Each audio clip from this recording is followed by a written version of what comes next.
Welcome to Let Me Fix This. Enjoy the video. You begin by importing the photo and using the masking tool's subject detection. That gives you an automatic selection fast. Once done, switch immediately to the brush within the mask and paint where subject missed small details.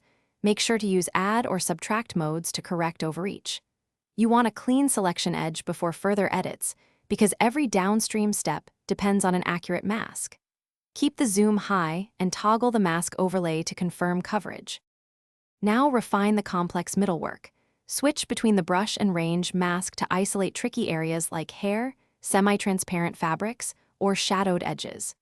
Use color range for backgrounds with uniform hues or luminance when the background differs by brightness. This helps exclude spill without manual painting.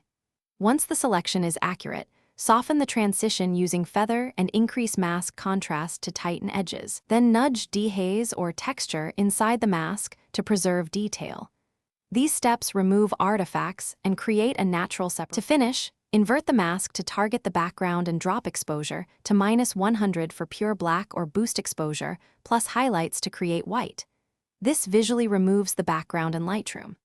If you require a transparent background, make a final selection.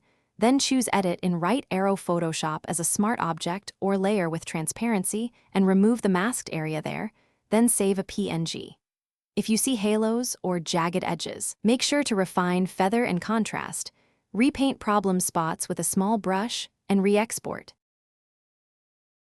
Thanks for watching. If you found this helpful, don't forget to like and subscribe.